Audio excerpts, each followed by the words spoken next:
In 1945, Percy Spencer was testing magnetrons and microwaves when he noticed the candy bar in his pocket was melting. He realized that microwaves could be used to cook food.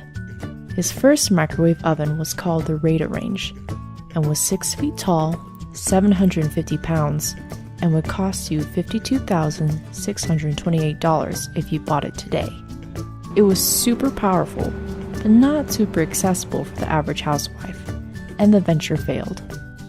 Eventually, the giant microwave was shrunk to the new design we know it as today, and was amazingly successful.